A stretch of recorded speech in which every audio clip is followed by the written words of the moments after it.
The magic of stitching. Jin Jiahong is keeping the Asian Chinese handicraft of silk embroidery alive. She learned how to embroider when she was a teenager and has been using the same tools for the past 35 years. She kept up with the practice even when the demand for embroidery work was low.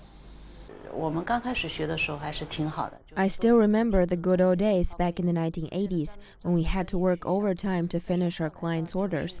The traditional embroidery industry was hit hard when more modern designs became popular. We lost our jobs when manual work was replaced by machines.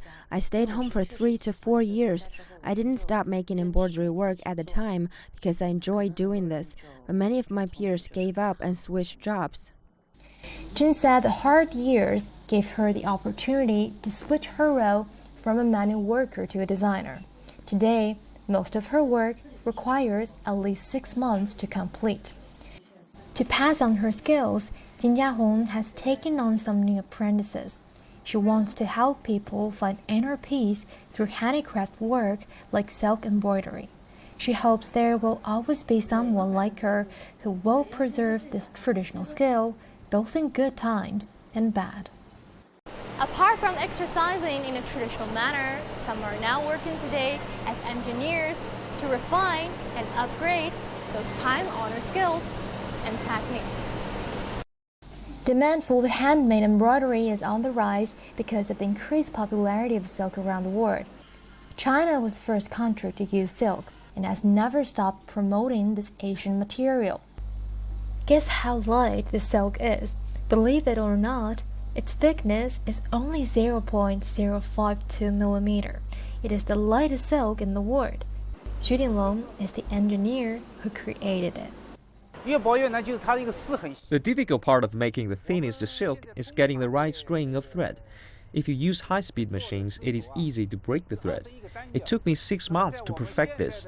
I started from the very beginning of the process, from the silkworm, and make changes all the way up to the speed of the machines.